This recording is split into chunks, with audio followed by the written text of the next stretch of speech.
So good evening and welcome to Arva Yoga's second session on yoga philosophy. In the last session, Swamiji talked about evolution of consciousness. And today we are going to have a session on microcosm and macrocosm. A quick introduction to all those who are new and joining for the first time. Arva Yoga is a non-profit organization, 501c3. Registered in the state of Pennsylvania, and we host free retreats or free workshops in the yoga and wellness space for the community. And today, Swami Atmavidyananda Giri has joined us from Kriya Yoga Institute. He is the Vice President of Kriya Yoga Institute and also a very senior monk and a profound speaker. So without further delay, let's get started. Welcome, Swamiji. Thank you, Ma. Let us close the eyes for a moment. Remembering God and the Masters, we'll begin with a prayer. Om Sahana Atu Sahano Bhunaktu Sahaviryam Karavavahai Tejasvinavadhitamastu ma vidvishavahai. Om Shanti Shanti Shanti. May the Divine protect us all. May God nourish us with wisdom and knowledge. May we meditate and pray together. May there be no conflict among us. May there be more peace and love within and everywhere. I humbly bow to one formless supreme reality. I bow to all the saints and sages of all times and places. I bow to lineage of Kriya Yoga masters. And today is the special occasion of Paramahansa Yoganandaji's Mahasamadhi Day. I bow to him in each one of you. Good evening and welcome from Sao Paulo, Brazil. In our previous talk, we discussed about the evolution of consciousness. We discussed that how God desired to become many and he created. So with attributes, he is the Purusha. Along with Prakriti, God created this entire creation. First the elemental creation, and then further he continued. This creation or the Prakriti, which is the inherent power of God, is called 25 elements, Prakriti. So there are 25 elements of this Prakriti. And what are those elements? So if we count it along with Purusha,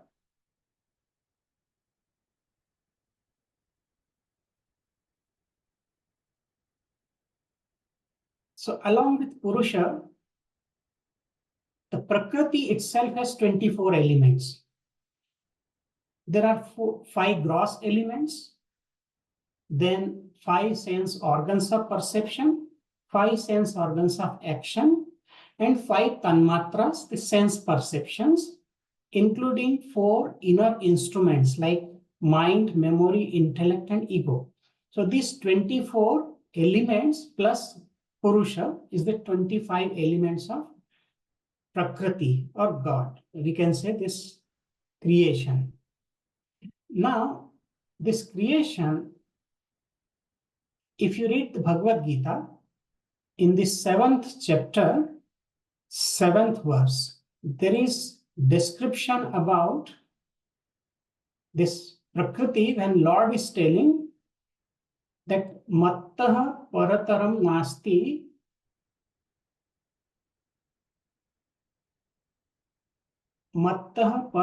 nasti kinchidasti dhananjaya mai sarvamidam protam sutre manigana eva.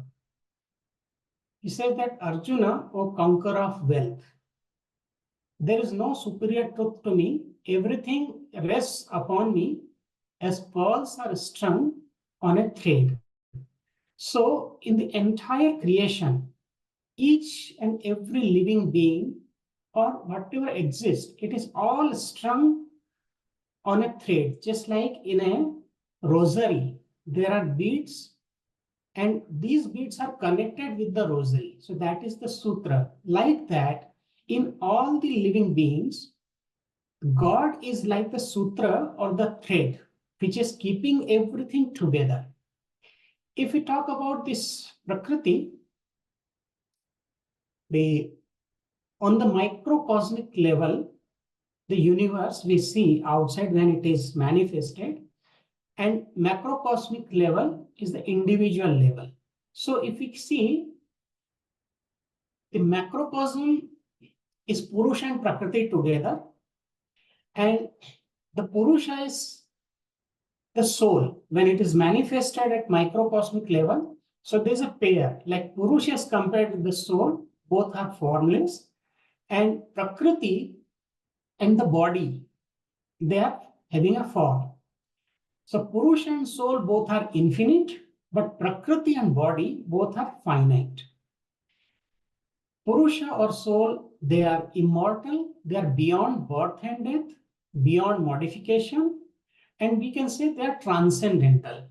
And that is why they are beyond 5 gross elements. But when we talk about the Prakriti, or when it is manifested here as the body, then it is finite, it is born, and it must die. And the body constantly undergoes 6 modifications.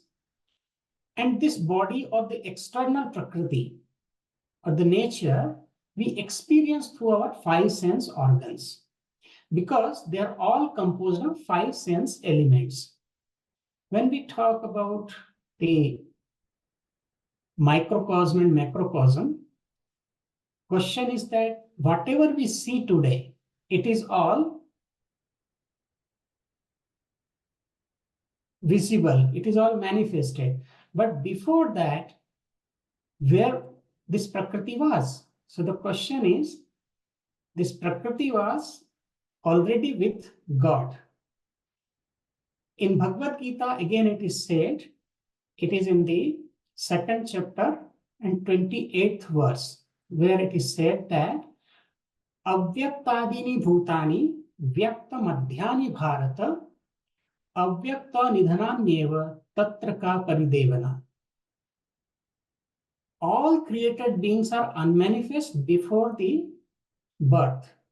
Means before this Prakriti is manifested, everything was in unmanifest dimension, because Prakriti is with Purusha. As in the last class we understood from the example, just like the Lord Shiva is dancing. So when he is dancing, at that time dance is projected. But when he is not dancing, sitting silently, where is that dance? So that dance is the Prakriti, or dance you can say is the manifested form, or in other words you can say it is the energy of God or Shakti. So where is that energy? Where is the Shakti? When Lord is not dancing, it is with him. But at will, he can project this dance. So also the entire universe, it is unmanifest in the beginning, and in the middle, it is manifested, and everything is becoming lively. And at the end, again, when there is Visarga or Upasarga, means when there is dissolution of this Prakriti, then everything goes back to the same state where it is unmanifest. So we all have come from unmanifest dimension. We are manifested, we play, we live, and again we all go back to our source with dissolution process. So there is no question of becoming upset or sad. This is what the teaching of Lord Krishna in Bhagavad Gita to Arjuna. We can say that this entire process of Prakriti, it is a cyclic process. How it is cyclic? Let's consider it. If we talk about the tree, so you can see the tree is having a seed. This seed is planted and it becomes a sapling, then it becomes a tree which bears fruit, flowers, and then fruits. And again, the fruits are having the seeds. The same seed is again continuing the process. So this is a cyclic process. In the butterfly, let us take the example. There's cocoon, there's egg, then cocoon, and again it is becoming transformed into butterfly. Similarly, in human life also, we see that we take a body. As a baby, we are born, then we are growing up, becoming adult, and then we mature, and finally we go to the old age and go back to our source after death. So it is again a cyclic process. We are born, we die, we are again born. So this Prakriti is always working in this cyclic process. Now, it is said that this entire universe, it is manifested within us. So there is a verse in Jnana Sankalini Tantra, it is the verse number 29, which says, Brahmanda Lakshanam Sarva Deha Madhye Vyavasthitam Sakarascha Vinashyati Nirakaram Na Nashyati. This verse will elaborate in our next class also. But for now, I would like to talk about this word, first word, Brahmanda. What is this Brahmanda? So Brahma, you can say God the Absolute. And when we say Brahma, ending with long A, then it is creator. And Anda means the egg. So you can say this is the egg of the God, egg of Supreme Being. So this entire universe is nothing but like an egg. So it is called Brahmanda. So all the qualities, Lakshana, all the qualities of this universe are seen in the human body. And in course of time, this gross body, which is known as hum, it is destroyed because it is imperishable. But the formless soul, which is called Sa, is imperishable. So soul is transmigrated to next plane of existence, and then it comes back and reborn.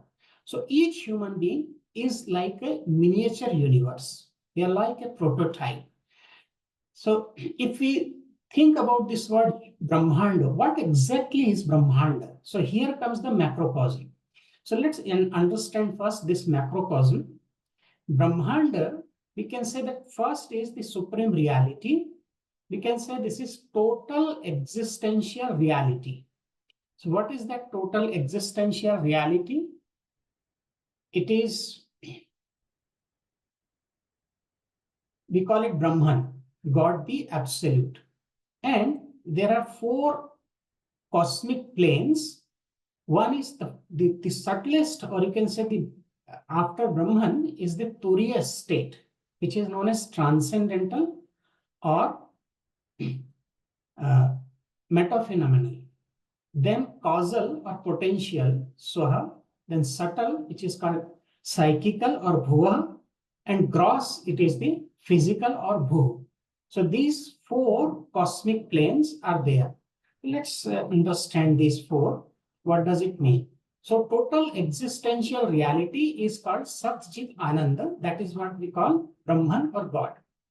Now the divine reality is of the nature of Satchidananda, which means absolute, infinite existence, consciousness, and bliss. And it manifests as the totality of the existence on the four cosmic planes, macrocosmic universe, as well as the microcosmic or individual level. So in other words, we can understand it like the gross or physical plane, then subtle or psychical plane, then potential or causal plane, and the fourth one is the transcendental or metaphenomenal, which is the source of the first three. Now, the first three planes, like gross, subtle, and causal, so they are represented by the cosmic level. On the cosmic level, they are respectively they are represented like Bhuloka, Bhuvahaloka, and Swahaloka. So first one is Bhuloka. Bhuloka is, you can say, this is the gross plane. Our external physical or empirical universe of sense experience with its different types of life, such as microbes, plants, fish, birds, animals, human beings, etc. So it is all experienced by us while living in this gross body, and this is designated by the Bhuloka. Other name of Bhuloka is the Earth planet. The second one, the intermediate subtle regions with the mains and other subtle invisible beings inhabiting them. So mains means it's not MN, it is MANE. That means the departed souls in their subtle, with their subtle body or soul, when they leave. So that is the plane. So subtle regions where all the subtle invisible beings are residing, and they are apprehended by us psychically. Physically, you cannot see them. Psychically, while living or through the subtle body after death. And this is designated as the Bhuvahaloka. The third one, which is higher than these two, this is called Swahaloka. That means the several heavens with the different types of angels and gods residing in them. It also includes the highest heaven, which is called the abode of truth, Satyaloka, and where Supreme God, Brahman, the Absolute, dwells. And this Swahaloka, or the highest plane, which is the abode of Brahman, is the controlling, or it is the cause of the other three planes, like Bhu, Bhuva, and Swaha. And this plane of abode of God, or you can say Swahaloka, it can be envisioned by us spiritually in different levels of samadhi or trance while we are living, or through the spiritual body after death. And this is designated as the Swahaloka. Now, these three planes together constitute the entire phenomenal cosmic universe, which is called Brahmanda. So, Bhu, Bhuva, Swaha, these three together, they constitute the Brahmanda. The supreme being, or the cosmic soul of the entire Brahmanda and its all beings, is designated as Parameshwara, rules this Brahmanda. So Param Ishvara means supreme being, supreme God. And this Brahmanda is also divided into 14 cosmic worlds. We call them Chaturdasha Bhuvana or Chaturdasha Loka, 14 planes of existence. Beyond this phenomenal Brahmanda, which is non-personal, transcendental, absolute spiritual reality, designated as Brahman, which is supracorporeal, metaphysical, and beyond all the lokas and heavens. So this is the fourth plane, the highest, which is called Turiya, the absolute. And it is beyond time, space, and causation. It is pure, infinite spiritual experience with consciousness and bliss as its own nature. All the other three planes are relative, like Bhu, Bhuva, Swaha. They are relative planes, but Turiya, or this highest abode of God, is not the relative, it is absolute. And these three, they are within time, space, and causation, and they rest upon the fourth, their source, just like the movie show on the screen without affecting it. So it is the absolute Brahman that appears as the supreme God when associated with Brahmanda or the entire universe of the three planes. So we call it supreme God or Parameshwar when it is associated with this universe. When it is not, then it is absolute in unmanifest dimension, and we call it infinite. The macrocosm, which is represented by all these four cosmic planes, and the microcosm or the individual unit, which is a part of it, both are built on the same plan, just like fully manifested tree with its trunk and branches, leaves, flowers, and fruits, which also bear seeds, each of which contains within itself the potentiality of manifesting a similar whole tree, which includes similar seeds. And in the seed, whole tree is latent, although invisible. Similarly, each individual being, though apparently insignificant part of Brahmanda, contains the potentiality of the entire four planes of existence of Sat, Chit, Ananda, and Ananta. Means infinite, existence, knowledge or consciousness, and bliss. An individual being can manifest this in due course through spiritual practice and find the union in each cosmic plane through identification with it. And if we go further about this description, and we can see this 14 planes. So as I said, 14 planes, we can discuss more about that later, but here just I'll tell you the names. There are 7 planes which are above and 7 are below the earth region. Below the earth, we call them Patal, and above, the 7 planes are known as Bhu, Bhuvaha, Swaha, Maha, Jana, Tapa, and Satya. Bhuloka, as I said, the earthly planet where all the mortal beings live. Bhuva is for the ancestor where our departed souls, they reside. And some presiding deity of that plane or Yamaloka and Pitraloka are part of Bhuva. Then Swaha is the Swarga Loka, which is the different levels of heavens. Mahaloka is for the perfected beings who are realized. And Jana, Tapa, these two are also the higher planes. And Satya Loka is the abode of God, the Absolute, which is also known as Brahma Loka. And if we talk about the 7 lower planes, their names are Atala, Vitala, Sutala, Talatala, Rasatala, Mahatala, and Patala.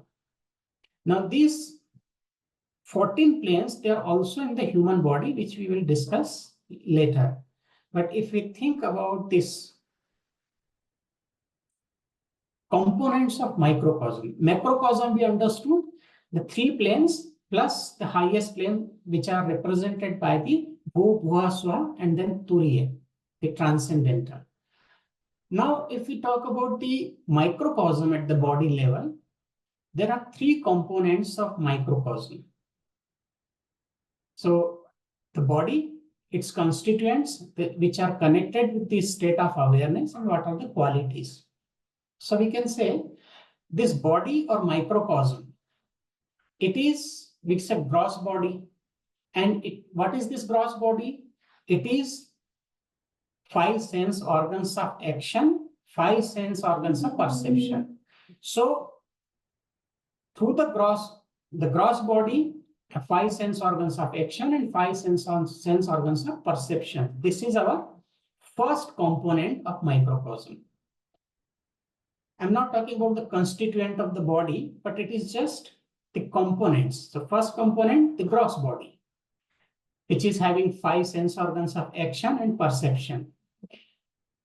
And these 5 gross elements are earth, water, fire, air, and space. This gross body is connected with wakeful state, Jagrat Avastha. Because when we are wakeful, we can see, we can perceive, we can experience it.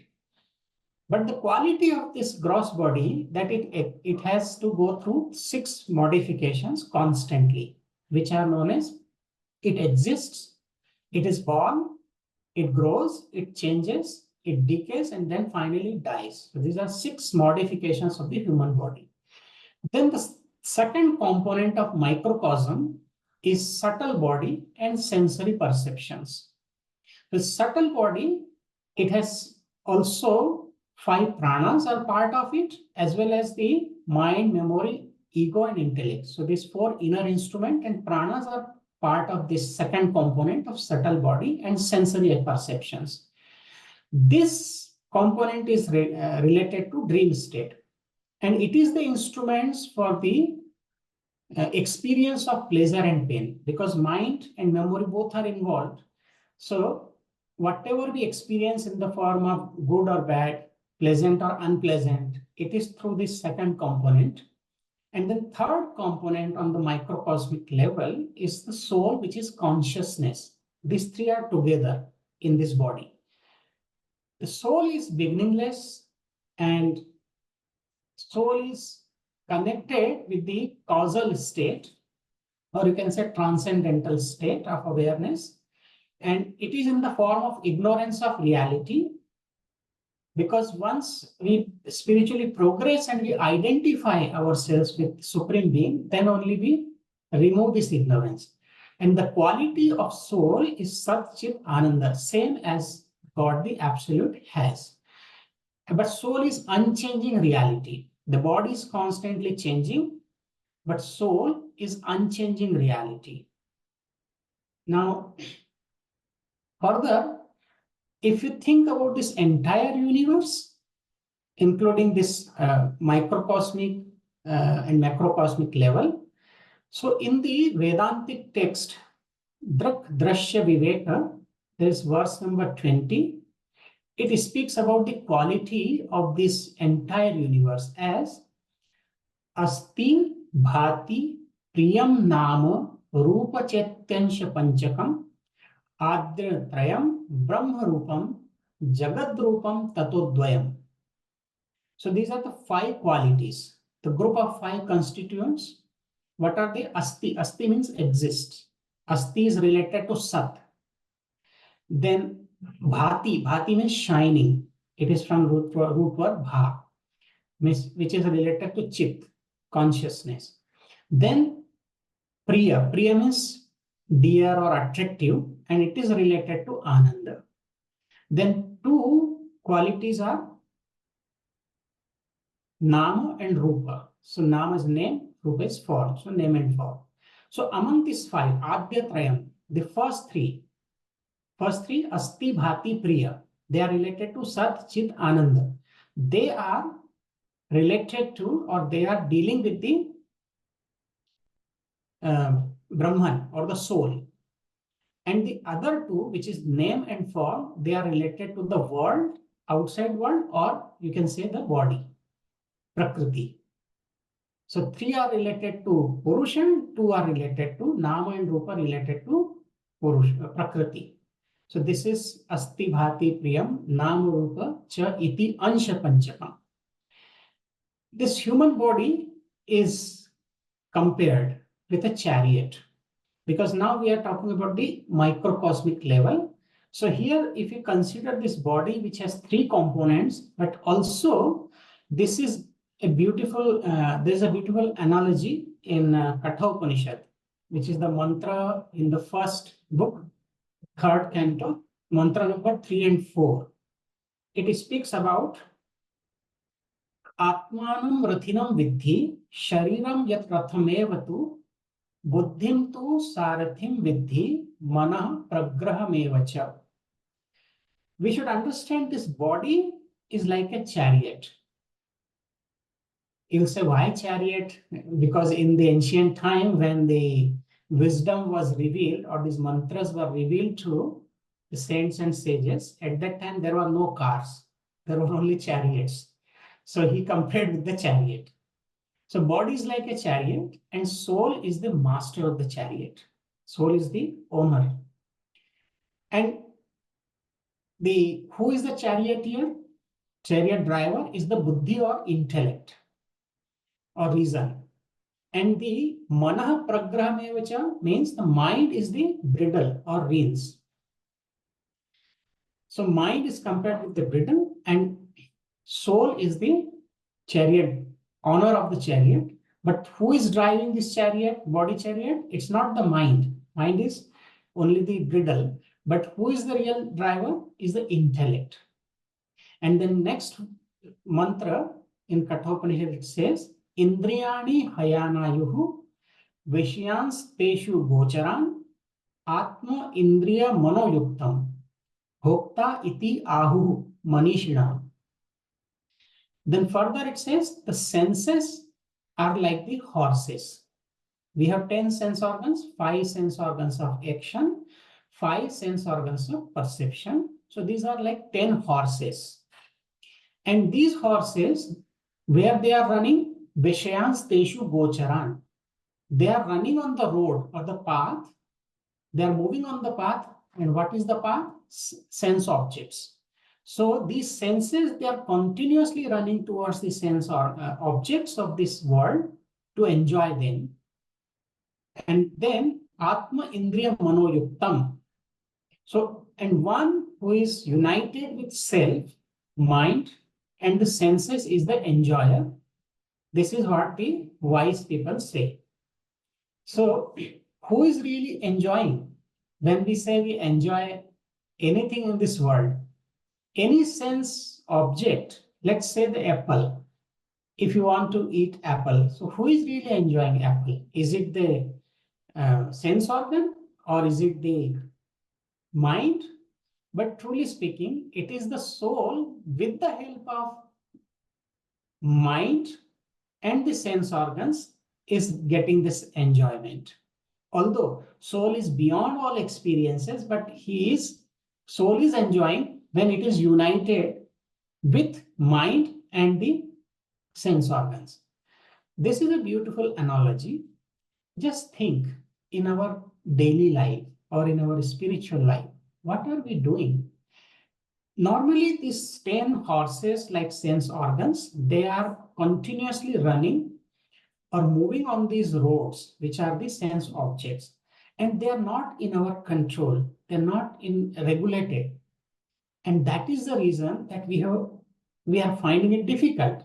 Just imagine if these 10 sense organs or the 10 horses, if they are running in their own direction, can we reach our goal of life? We want to go to certain place or destination, but each horse is running in its own direction. There's no control. And that is what is our situation. We have problems, we are struggling. And in spiritual life, we always try to practice some control on the senses and then the mind, because both are connected. In Vedanta, when we say we enjoy some object of sense, it is not that the sense organs or the mind cannot go directly. For example, I told you apple. If you want to enjoy apple, the thought comes to the mind. So the mind has the desire, I want to enjoy the apple. But mind cannot go directly to apple. So mind is employing these sense organs, which are the agents. And through these sense organs, the mind is enjoying. How? The mind is giving the signal. The feet is moving towards the tree. The hand is going and plucking the apple. Then it is put into the mouth. Tongue is tasting. And the taste or the contentment, the mind is enjoying here. Mind cannot go directly to any sense object. So he is connected with senses. And that is the reason in the path of yoga, these two are very important practices. We call them yama and dhamma. Yama and niyama. But in Vedanta, we call it shama and dhamma. So shama means control over the mind, to pacify the mind through the pranayam, through asana, posture, and the breath regulation.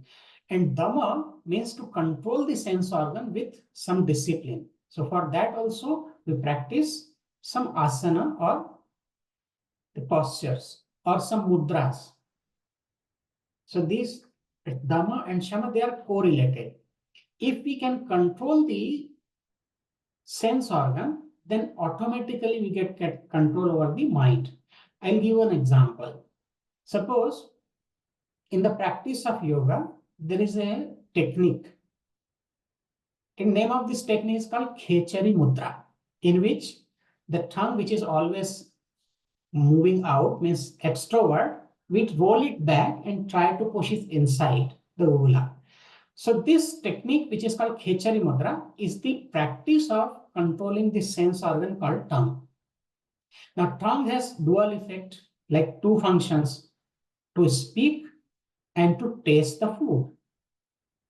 So if we can get control over the tongue, we can get control over the mind also. How? For example, if a person becomes angry at you, at that time, if you keep the tongue rolled back, Khechari Mudra, so you cannot speak. And when you cannot speak, although your mind may react internally, your mind may be reacting or trying to retaliate, but you cannot speak. So you'll not speak, you'll not exchange the words, and you stop. So you control this sense organ and eventually you control the mind. So at that time, when you're not reacting, your anger will subside in few seconds. And also, the moment you speak, other person will also speak. So there will be chain reaction and it will lead to worse situation. So how Dhamma and Shama both are correlated and both are practiced together. If we can control the senses, we can control the mind. However, in yoga practice, both are essential to do.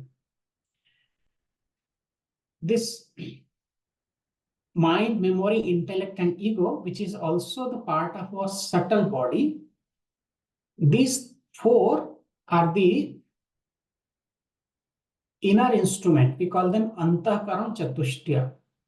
So Antahkaran Chatushtya, I'll just give a simple example.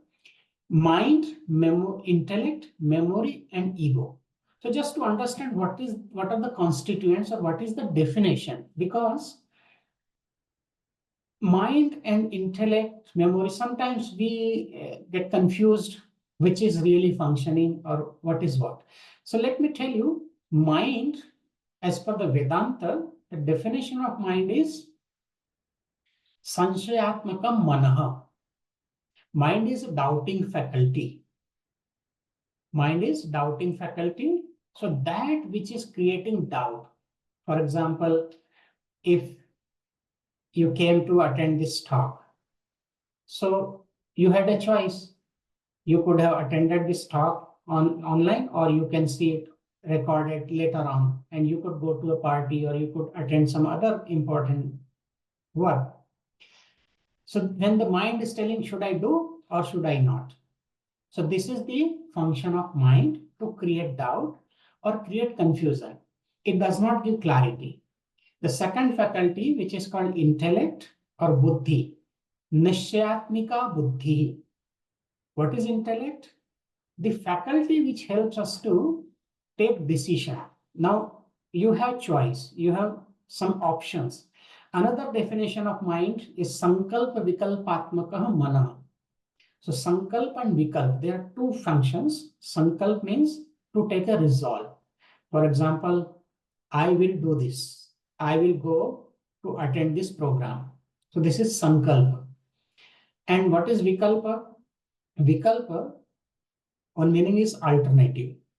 So mind also proposes some alternatives. Suppose you want to take tea. Now you go to the kitchen and you take the tea, and the mind immediately tells, first is resolve, Sankalp, I want to take tea. This is Sankalp. Then what is Vikalp? When you reach kitchen, then there are options. The mind again gives you alternatives. Vikalp, it says that, do you want to take the herbal tea or you want to take Indian tea? Okay, now you finally decide, okay, I want to take Indian tea. Now Indian tea leaves. So which tea? With milk or without milk? So with milk. Then what type of milk? It should be A2 or A1, cow milk or soya milk or almond milk. Now we decide one of that. Then comes, should I take with the sugar or without sugar? Now sugar. So which type of sugar? It be this sugar or that. So you see that how many alternatives, vikalp, are also presented by the mind. But who is taking decision? So nishchayatmika buddhi. The intellect is the faculty which helps us to decide, to make a decision firmly. Then third faculty, which is called memory. So memory is the recollection. Whatever we perceive in this world through our sense organs, whether whatever we read, we see, we taste, we touch, we smell, everything is recorded in our subconscious mind. And all those impressions which are in subconscious mind, they go into the memory. So that forms the memory bank. And we carry this same mind, same memory, life after life. Then also to recollect, if you forget something, it comes from the memory bank. So that is also function. Then fourth one is ahamkara or ego. What is ego? Many times we think ego means negative. It's not negative thing. Ego is the faculty. It is a subtle instrument for our benefit to use and transform it. So ego is aham karta iti ahamkara. The faculty which gives this notion that I am the doer. When we say we are talking, so who is this? I am talking. Who is this? I. So I means referring to this body which has name and form. So this is the ego. Ego is not bad, but ego has to be transformed into a best, you can say pure ego, Shuddha.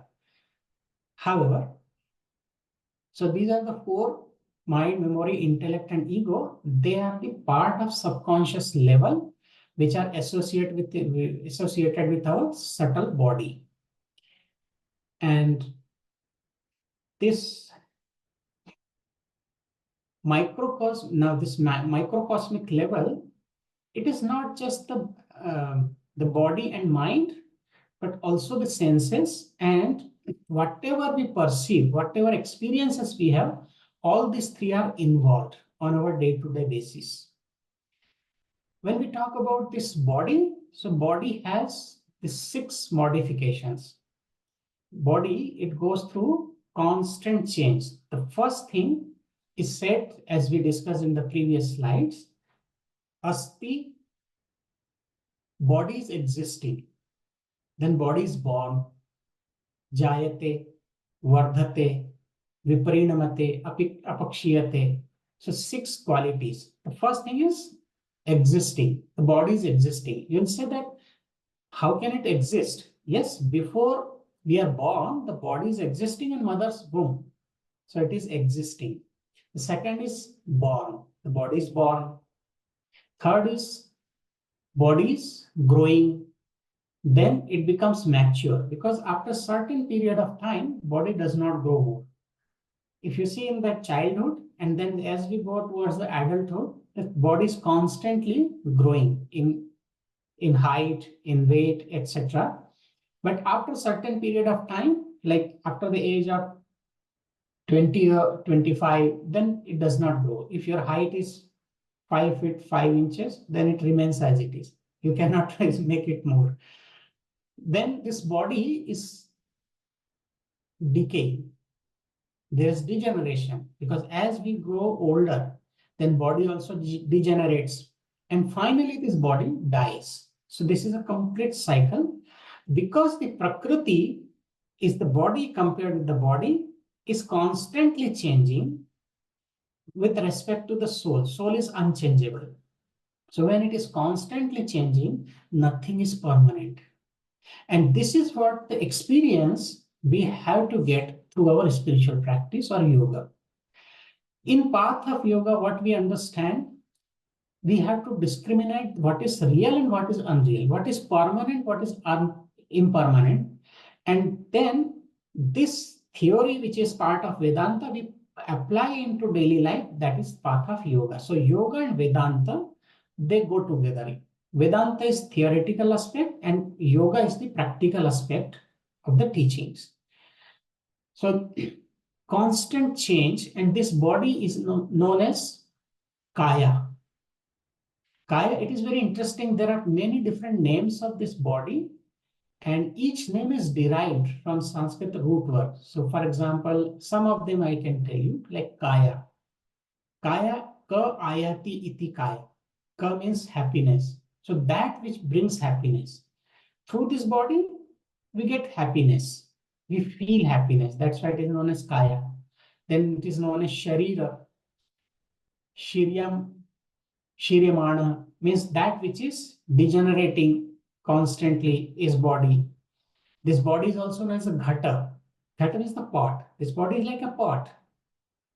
The body is also known as Pinda. Pindas are like lump. And also this body is known as Kshetra. If you read Bhagavad Gita, the 13th chapter of Bhagavad Gita is the chapter of Kshetra Kshetragya Vibhaga Yoga, the field and the knower of the field. So this body is compared with the field. If you remember the 13th chapter, first verse in Bhagavad Gita, Idam Shariram Kaunteya Kshetram iti abhidhyate. O Arjuna, this body is known as the field, Kshetra. And what type of field is it is? It is not a barren land, because field also is land. So field, this is the field which has to be cultivated. Now what happens that when we are not conscious, then this is barren land. The moment we become aware of our divinity and we start some yoga practice, then we start cultivating this body land. And my master, Paramahansa Pragyananandji Maharaj, Paramahansa Hariharanandji Maharaj, always used to say that this body is the cultivable land. And we need to cultivate this body with the help of yoga practice, Kriya Yoga. And when we cultivate, then what happens? There is harvest. This is the harvest of Ananda or supreme bliss we get. This body, we'll discuss a little bit more. In this body, there is what we see outside. As I told you, Brahmanda Lakshanam Sarva Deha Madhya Vyavasthita. Sakara cha vinashyati, nirakara na nashyati. That which is formless is not destructible, but that which has a form, which is a name, it is destroyed. It is perishable. It is there. That's why we see the body is existing today. Tomorrow it may not be there, but soul always exists. So also the Prakriti outside you see, which is made up of 5 gross elements, Prakriti is changing. Everything which is in the Prakriti is constantly changing. That's why it is known as Samsara, Samsarati. Samsarati, it is Samsara. That is constantly changing. And when it is changing, it does not remain same. Whether it is a body, whether it is the mind, whether it is emotions, they are also changing. Yesterday we had some positive emotion and today we may not have. We had a positive state of mind, we were very optimistic. Today we may feel depressed or tense or stressful. So it is also constantly changing. When thoughts are changing, the body condition is changing. It may be healthy, it may not be healthy tomorrow. Similarly, the relations are also changing. Today we have very good relation with someone and then tomorrow we don't want to see the face of that person. So everything with respect to time, causation, and place is changing. But remember the soul, which is the Purusha, which is God. So soul and God, they are unchangeable. They are not changing because they are not limited or bound by the time, space, or causation. They are beyond this. So just like as we understood that on the movie, if you go to movie theater, on the screen, you constantly see the one after the other pictures are there. The pictures are constantly changing, but the screen remains same. So also this soul is like a screen. and the body is changing. God is like a screen, and this whole world, universe, it is changing constantly, like the new movie or new scenes. We need to pay attention to what is permanent, what is unchanging. And that soul, we have to identify with the soul, and that soul is part and parcel of God, the Absolute. So when we identify, this is the path of yoga. When we are not identifying ourselves with the soul, when we identify ourselves with the body, with sense organs, with mind, intellect, ego, then we are in the world. We are still in the play of Prakriti. And you know that Prakriti is intrinsic of three nature. In the last class we discussed that Prakriti is made up of three qualities: Sattva, Rajas, and Tamas. Sattva means the quality of balance, peace, harmony. Rajas means quality of agitation, activity, dynamism. And Tamas is the quality of sloth, inertia. Since Prakriti is constantly changing, and just to take you back, that this Prakriti is playing, this whole entire universe is the play of Prakriti, play of God, but Prakriti is playing with its 8 constituents. Bhumi, Apa, Anala, Vayu, Kham, Mano, Buddhi, Evacha. In Bhagavad Gita, that this Prakriti is made up of 8 constituents: earth, water, fire, air, space. Then Kham, Mano, Buddhi, Evacha. Mind and memory and intellect. Ego is not there. So these 8 together is the Prakriti, and this is continuous play. And in this play, we forget our real identity. This Prakriti is constantly changing. Why? Because these 3 intrinsic qualities, they are not in balance. Remember, when the Prakriti was unmanifest, means when it was with God, when there was no creation, at that time, these 3 qualities were completely in balance, like an equilateral triangle of, in our mathematics, we do equilateral triangle. So if there's a perfect balance between these 3 gunas or qualities, so Prakriti remains unmanifest. The moment there is imbalance, Prakriti becomes manifest. And from there, all the pairs of opposites started emerging, and we discussed the elemental creation. Mind is also part of Prakriti. We discussed in the last class that from the sattvic portion of Prakriti, the mind is born. So by default, I can say that very often we complain that mind is restless, how to control the mind. But the mind is restless, but mind can be controlled. Mind can be dissolved, because originally it is born from the sattvic portion of the Prakriti. So if we can subdue the other 2 qualities with our spiritual practice, then we can take it to sattvic state, which is what we do in our meditation. And then we can dissolve it. It is possible because the original nature, it is sattvic. Mind is sattvic. However, when this balance is disturbed, then Prakriti becomes manifested. Similarly, the mind also has these 3 qualities: Sattva, Rajas, and Tamas, and we are constantly under the influence of these 3 qualities of mind. Sometimes mind is peaceful. That means sattvic qualities increased. It is dominant. Sometimes we are very active, dynamic. That means the Rajasic quality is more dominant. And sometimes we feel sleepy, so Tamasic quality is dominant. Remember, among these 3, one is dominant and other 2 are subordinate. So long as they are not in balance, the mind continues to play. It remains in one of these 3 states. Only in the 4th state, Turiya state, transcendental state, which we attain in the deep meditation, we can become free from the play of mind, because these 3 qualities, they dissolve into Prakriti. And in the next class, I'll take you inside the body, with microcosm and macrocosm. But when it is dissolved, we can completely become one with God, and that is purpose of our meditation. So next class, I will also tell you that how the entire universe is represented inside this human body. In the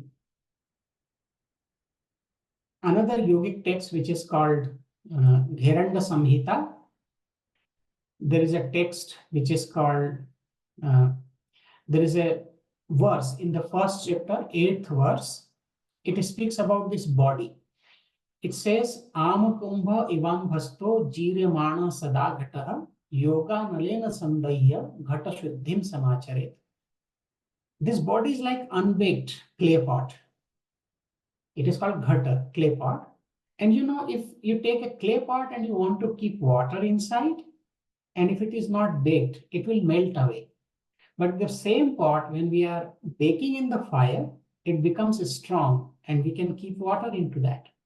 Similarly, this body is like an unbaked clay pot, and it has to be baked with the fire of knowledge or fire of yoga. Yoga anal, fire of yoga. Then it becomes pure and strong to retain knowledge. And that knowledge helps us to make free. So Amakumbha Ivam Bhasto. And this is the word, this is the mantra we chant whenever we do puja, ritualistic worship.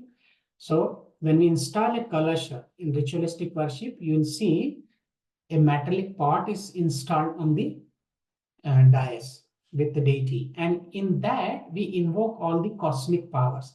So we chant this mantra because that pot represents the universe, and the universe is all inside this body.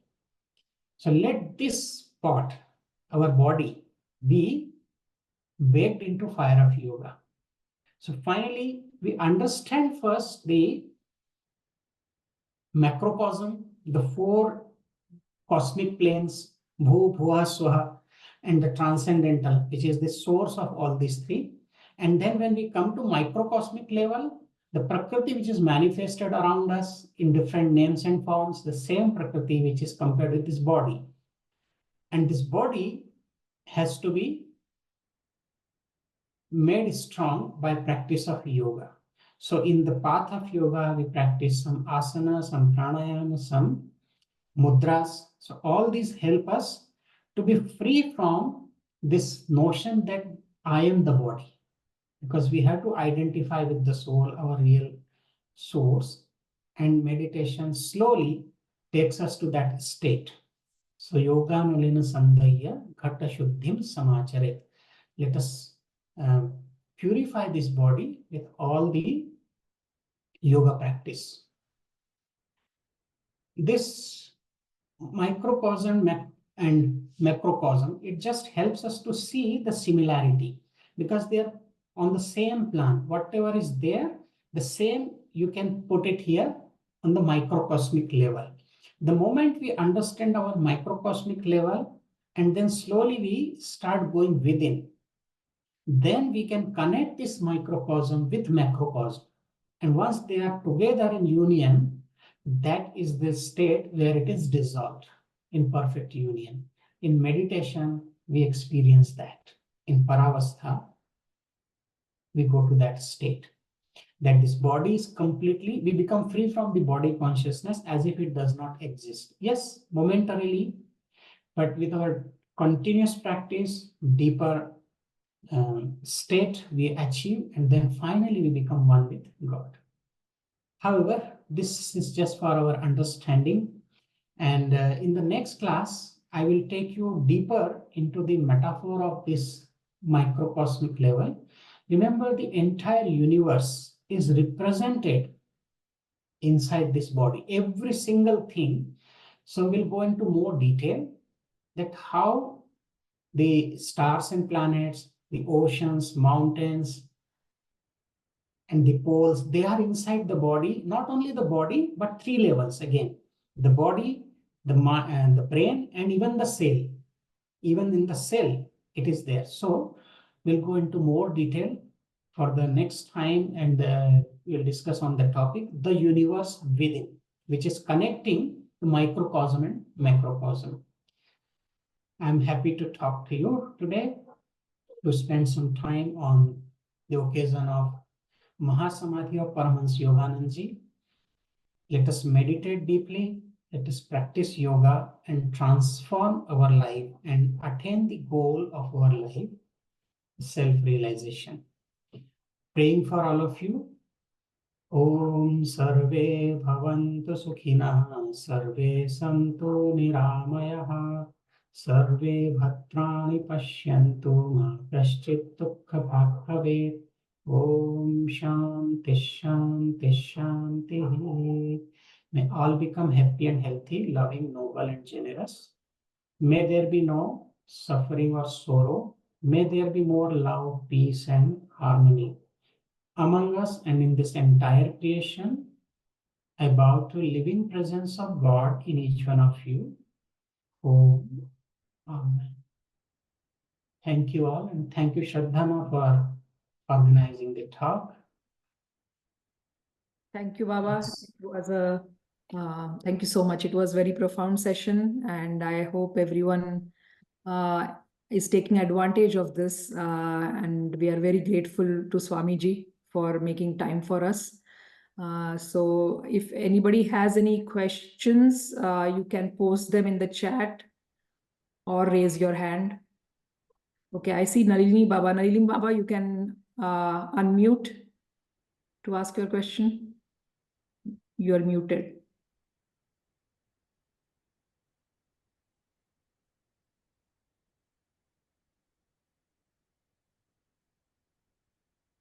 Or you can type in the chat if Yeah, I am unmuted. Pranam Swamiji. Swamiji, today's talk, when you covered the 14 planes of existence and the Mahaloka, where the realized sages, that is the abode for them, is it my right understanding that our in our Guru Parampara, all the realized gurus, they kind of stay in that abode, in that plane of existence, and then they help the seekers from that plane of existence. And second part is all the realized gurus of different Guru Parampara, when they all stay in that plane of existence, do they interact with between each other in that plane of existence? Yeah, thank you for this question.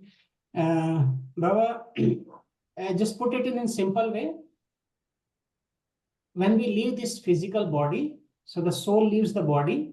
So this earth planet is the Bhuloka, the plane of mortals. The soul goes to Bhuva Loka, which is the plane of ancestors, where departed souls are there. And that includes Pitraloka and Yamaloka, that some experience are there. And then above that is Swargaloka, Swahaloka, which is the gods, angels, they live there.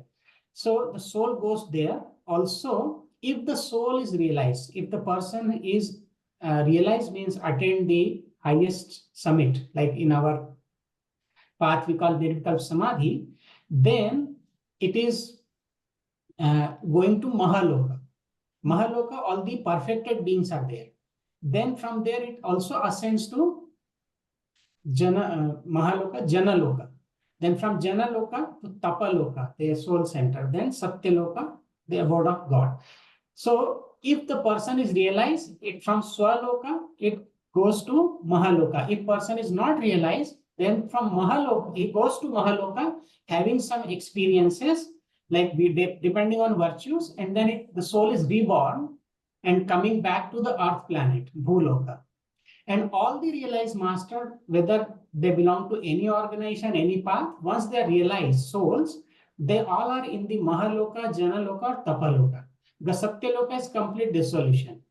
Just to tell you, not to discourage, but what we say, that we attain realization, for example. So Nirvikalpa Samadhi, we say we are realized. So we are not reborn on the earth planet, but still the causal and subtle body are with the soul. They are associated in Mahaloka and above. So in Mahaloka, Janaloka, Tapaloka, these subtle and causal bodies are also destroyed, just like this physical body is remaining here.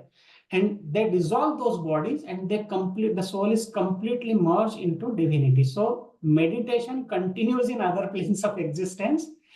All the masters, realized masters from these planes, they guide their disciples in many ways. This is true.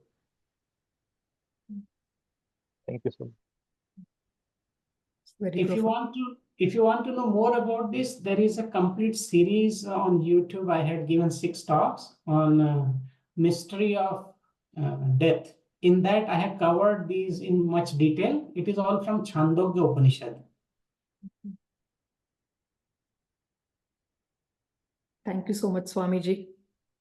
There is one question, how to access the recorded session of previous and today's class. So it will be on YouTube, and from Kriya Yoga Institute, if you are signed up, you can get the notification and you can just see the recording. The recording will be available both on Kriya Yoga Institute Yeah. as well as Arva Yoga's YouTube channel.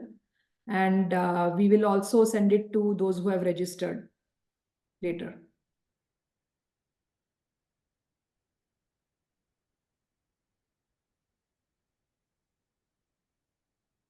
Okay, so I think thank So I you think for. there are no more questions. So we can conclude the session today. Thank you so much, Sure. Swamiji. Thank you all for your time and patience. See you again next month with more interesting topic, which is more metaphor and related to our yoga practice, the universe within. Thank you so Thank much. you all.